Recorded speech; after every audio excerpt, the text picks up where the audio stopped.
자, 과연 김기춘 전 비서실장 오늘 스스로 무능을 택했습니다. 모든 것이 기억나지 않는다고 얘기했고 자신은 대통령 잘 못 모신 잘못이 있다고만 얘기를 했습니다. 그런데 오늘 얘기했던 것 중에 하나가 놀라운 사실이 있습니다. 지금부터 들려드릴 것은 왕 실장, 기춘 대원군이라 불렸던 그분조차도 대통령을 일주일에 한 번, 어쩌면 두 번 못 만난 주도 있다고 얘기합니다. 소개합니다. 비서실장으로 근무하실 동안 대통령을 직접 대면하는 것은 일주일에 한 몇 번 정도 대면을 하십니까? 일주일에 꼭 한 번씩 하는 것은 아니고 일이 있을 때는 일주일에 두 번도 되고 또 일주일에 한 번도 못 뵙는 경우도 있고 그렇습니다. 일정하지가 않습니다. 그래도 실장으로서 대통령을 가장 자주 뵙는 분이라 이렇게 생각을 할 수 있죠. 비교적 그렇습니다. 예. 4월 16일 그 세월호 7시간 무슨 일이 있었는지 조사는 하셨죠? 아침 이제 10시 YTN에서 이제 쭉 그걸 보다가 아마 그때 안보실장께서 10시경에 이렇게 서면 보고를 올리고 곧 전화 보고를 하고 또 저희들도 정무수석실이나 여러 군데서 서면 보고를 올리고 그러다가 오후 5시 조금 지나서 중앙대책본부에 모시고 갔습니다. 예.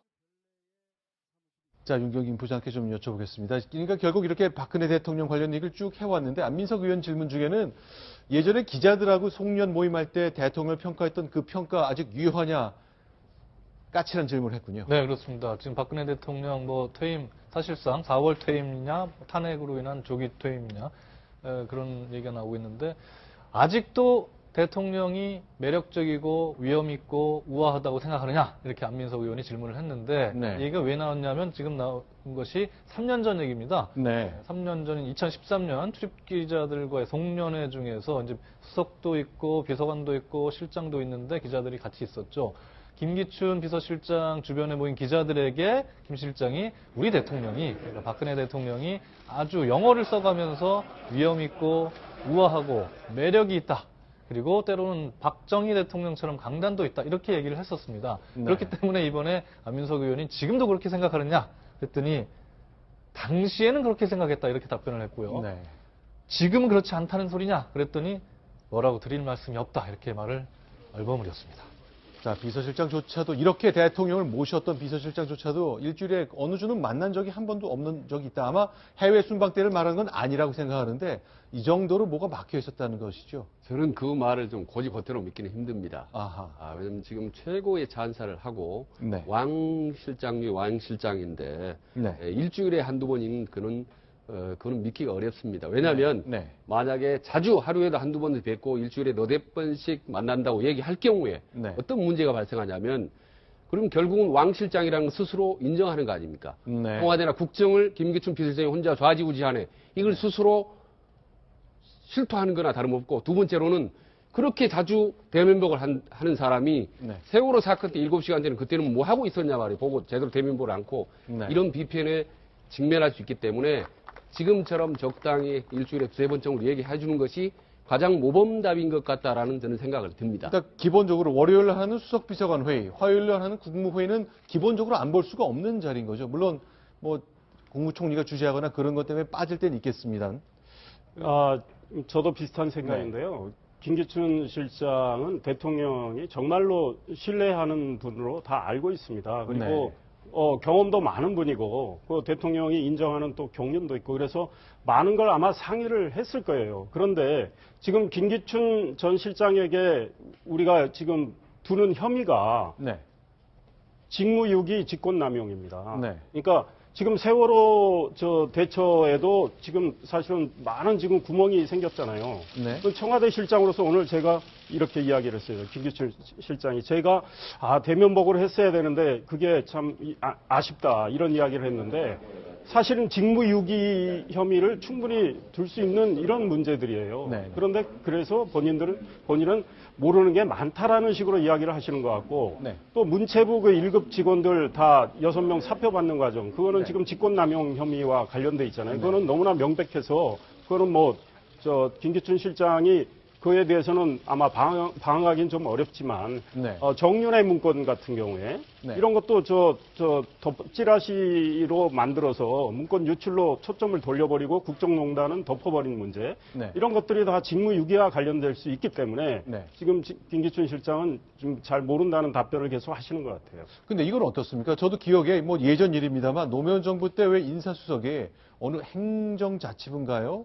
1급들 다 집에 가서 애 봐라. 라고 말한 적이 있었거든요. 그래서 논란이 됐던 거 기억이 나는데 1급 공무원들은 아까 김기춘 비서실장 얘기로는 정무직이 아니지만 1급은 정년이 보장이 안 되니까 뭐 이렇게 할 수 있는 거다라는 취지의 얘기를 했는데 역시 그것도 그 직권남용의 범위에 좀 들어갈 수 있는 거군요. 근데 원래 그분이 처음에는 나는 지시하지 않았다는 식으로 처음 그랬죠. 보도됐을 때 이야기했죠. 네.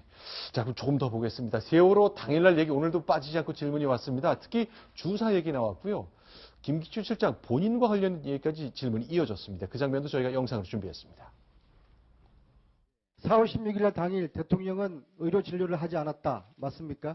저는 청와대 관저에서 일어난 일에 대해서 알지 못합니다. 대통령 비서실장이 그것도 몰라요? 공식적인 일은 알고 있습니다만은 관저 내에서 일어나는 일에 대해서는 모르고 있습니다. 16일 날은 없을 수 있었으나 15일은 있을 수가 있겠죠.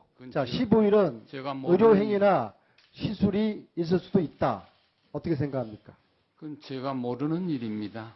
있을 수도 있다라고 받아들이겠습니다. 지난 5일 청와대 업무실장이 박근혜 대통령 청와대 직원이 각종 주사를 맞은 것을 인정했습니다. 증인도 이거 알고 있었습니까? 전 몰랐습니다. 증인은 이 주사를 맞은 적 없습니까? 없습니다. 태반 주사 단 한 번도 맞은 적 없습니까? 없습니다. 자, 지금 이제 전체적으로 오늘 이제 국정조사 때 나온 김기춘 전 비서실장 대체로 자신의 역할은 굉장히 제한됐었다고 말하고 있고 가능한 뭐 사실관계 뭐 저 문제 뭐 위증이 안 했겠습니까만은 어쨌건 나는 관련이 없다는 얘기를 좀 반복적으로 얘기하고 있군요. 그러니까 죄송하지만 네. 방금 질의응답은 뻔한 또 질문이고 뻔한 네. 답변이죠. 네. 그런데 김기춘 전 실장의 스타일 자체가 네. 아주 치밀하고 용주도하고 네. 조직을 장악해야 직성이 풀린 스타일이거든요. 네. 모든 정보력이 있고 그리고 정보에 관한 하는 아주 타고 추종을 불허합니다. 중앙정보부 검찰을 뭐 계속 근무하면서 네. 그랬던 비서실장이 청와대 관저에서 대통령이 뭘 주사를 맞고 하는 것을 일이 있었다면 그걸 몰랐을 리는 없죠. 네. 다만 알고도 침묵하고 모른 채 하는 것이 네. 김기춘 스타일인데 정확하게 딱 맞아 떨어져 있고 지금 당연히 안다고 얘기할 수가 없는 거죠. 김기춘 시장 입장에서는요. 네. 이건 어떻습니까? 오늘 이제 태블릿 PC 얘기 나올 때 그리고 이제 최순실 씨의 존재와 관련된 얘기를 할 때 위중 글쎄요, 뭐 확인할 수는 없겠습니다만 미심적인 대목이 하나 나오긴 했습니다. 김태현 변호사. 예. 일단 하나 좀 보여드릴게요. 자, 이용주 의원의 질문에 대한 건데 계속 보여드리겠습니다. 자, 최순실 씨 언제 알았느냐? 태블릿이 보도 때 처음 들었다. 그러니까 뭐 한 2달 전 얘기죠? 계속 보겠습니다. 그런데 2014년 12월, 그러니까 딱 2년 전 예. 요맘때잖아요. 그때 아니 이렇게 권력설 1위라고 얘기했는데 그 기사 못 봤냐 그랬는데 기억나지 않는다고 말했네요. 그러니까 사실 저 부분에 대한 이제 위증이 아니냐 이런 얘기가 나오는 네. 건데 왜냐면 사실은 저 부분 지금 계속 나오고 있죠. 이용주 의원이 그렇게 계속 한 겁니다. 대한민국 청 언론에서 내보낸 사건을 모르나 이런 얘기를 질문을 했다는 겁니다. 사실은 그 당시에 박관천 전 경정이 대한민국 권력설 실세 1위는 최순실이다. 2위는 정윤회다. 3위는 대통령이다. 이렇게 얘기했다라는 것이 시중에 보도되지 않았습니까? 그러니까 최순실이라는 사람이 있고 그 사람이 네. 권력 실세일 수 있다는 얘기는 그 당시에 저도 들었습니다. 그러니까 그런 얘기들이 시중에 흘러다녔다는 것이죠. 그런데 그 문건 파동을 진두지휘한 김기춘 실장이 최순실이라는 이름을 그때 듣지 않고 얼마 전에 태블릿 PC에서 처음 들었다는 말 자체가 이것이 거짓말이 아니냐라는 어떤 합리적인 의심을 충분히 불러일으킬 수 있는 대목이라고. 근데 그와 관련해서요. 네. 그 2014년 6월에 네. 김기춘 실장이 대통령 지시로 차은택을 만났다고 쳐요. 그렇죠. 그런데 차은택은 최순실 씨 이야기를 듣고 김기춘 실장을 만난 거 아닙니까? 네. 그러면 김기춘 실장 만났을 때, 저는 최순실 씨가 이야기해서 왔는데요. 이렇게 말했을 가능성이 큽니다. 네. 게다가 대통령이 차은택이라는 사람을 만나봐라고 했을 때 그 네. 용의 주도한 김기춘 전 실장이 네. 당시에 차은택이 어떤 사람인데 대통령이 만나보라고 하지? 이런 생각을 갖고 알아봤을 가능성이 굉장히 커요. 네. 그러면 최순실의 존재를 몰랐을 수 없다고 봅니다. 근데 오늘은 어쨌건 2년 전 저 정윤회 문건 유출 사건, 국정논당 사건 때 전혀 최순실을 몰랐고 이번에 2달 전쯤 알았다는 얘기를 했거든요. 윤경민 부장께 좀 이 설명 부탁드리겠습니다. 동아일보 저 최우열 사회부 시경 팀장, 경찰 팀장이 쓴 기사를 보니까 이런 말이 나오네요. 네, 동아일보가 그 기사를 보면요. 동아일보가 지난해 1월 7일 이 내용을 처음 보도하자 검찰이 발칵 뒤집혔다. 이 내용이라는 게 그거죠. 1위는 누구고, 2위는 누구고, 예, 3위는 누구고. 권력 서열 1위가 최순실, 2위가 정윤회, 3위가 박근혜 대통령이다. 뭐 그런 네. 내용인데 검찰과 정치권에서는 김기춘 당시 대통령 비서실장이 김 총장에게 전화를 했다는 얘기가 흘러나왔다. 이런 내용의 기사가 실렸습니다. 그러니까 대통령 비서실장으로서 아니 대통령이 권력 서열 3위라는 게 말이 되느냐라고 역정을 내면서 전화를 했다는 거거든요. 그래서 제가 오늘 기사를 썼던 이 최우열 사건 팀장하고 통화를 했습니다. 도대체 이게 어떻게 된 거냐? 그랬더니 당시 중앙지검의 서울중앙지검의 한 검사와 통화를 했는데 자기도 대검에서 들었다면서 얘기를 해주더래요.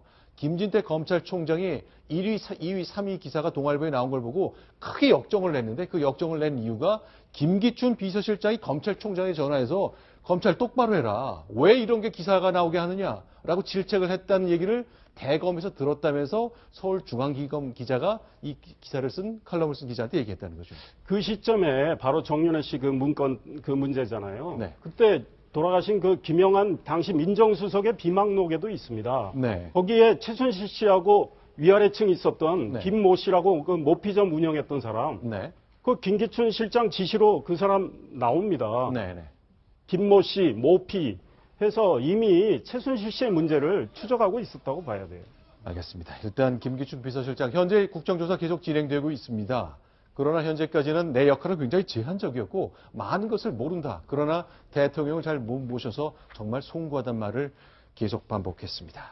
자, 4가지 소식 정리했습니다. 윤경민 부장 여기서 인사를 좀 드리고 새로운 패널 모시겠습니다. 고맙습니다. 자, 이번엔 5번째 소식입니다. 순위 확인합니다.